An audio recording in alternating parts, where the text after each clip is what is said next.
बिहार चुनाव से पहले आया कोर्ट का फैसला, जेल जाएंगे लालू यादव और राबड़ी, सीएम नहीं बन पाएंगे तेजस्वी। अचानक बिहार में हुई योगी आदित्यनाथ की एंट्री, 50 रैलियां और 150 सीटें, शाह ने सीएम योगी पर खेला दांव। तेजस्वी यादव मुख्यमंत्री बनने की तैयारी कर रहे थे और जेल जाने की तैयारी हो गई। कोर्ट बेल देगा या जेल भेजेगा? अगर जेल भेजेगा तो फिर आरजेडी का क्या होगा?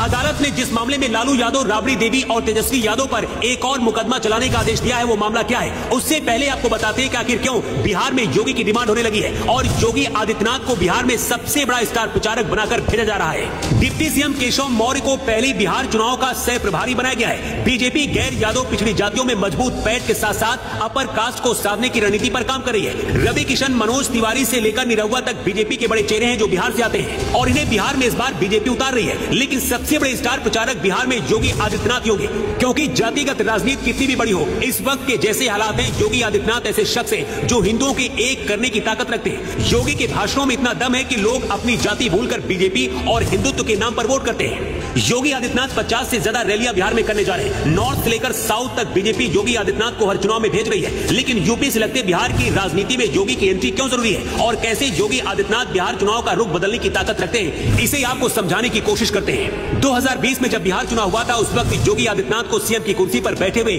3 साल हुए थे और उस दौरान योगी को बिहार की 18 सीटों पर प्रचार करने के लिए भेजा गया था, जिसमें से 12 सीटों पर बीजेपी को जीत मिली थी।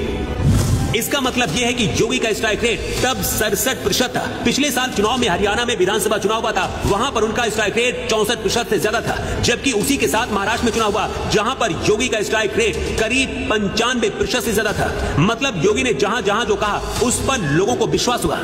बिहार की सबसे बड़ी समस्या लॉ एंड ऑर्डर है। 20 साल पहले लालू और राबड़ी सरकार में बिहार जंगल राज में बदल गया था और आज भी बिहार के लोग उस दौर को याद करके कांप उठते हैं। नीतीश कुमार की लगातार जीत की ये भी एक बड़ी वजह है कि बिहार के लोग कुछ भी करना चाहते हैं, लेकिन आरजेडी को फिर से सत्ता में नहीं लाना चाहते हैं। लालू यादव के लिए काम करने वाले शहाबुद्दीन जैसे लोग आज भी बिहार के लोगों के अंदर खौफ बनकर कौंध रहे हैं। ऐसे में योगी आदित्यनाथ बिहार के गरीब और मजबूर लोगों के लिए उम्मीद है, क्योंकि पूर्वांचल यूपी में बिहार से जुड़े जिलों में यूपी का असर दिखता है। प्रधानमंत्री नरेंद्र मोदी के बाद योगी आदित्यनाथ एनडीए के सबसे बड़े स्टार प्रचारक बिहार में होंगे। योगी आदित्यनाथ के अलावा यूपी के उप मुख्यमंत्री केशव प्रसाद मौर्य और कुर्मी जाति से आने वाले स्वतंत्र देव सिंह भी बिहार चुनाव के मैदान में उतरने वाले हैं। उधर कोर्ट ने लालू परिवार को लैंड फॉर जॉब घोटाले में लालू यादव, तेजस्वी यादव और राबड़ी देवी के खिलाफ IRCTC स्कैम में आरोप तय करने पर राउंड रेवेन्यू कोर्ट ने फैसला सुना दिया है। कोर्ट ने लालू, राबड़ी और तेजस्वी को झटका देते हुए धारा 420 के तहत आरोप तय कर दिए।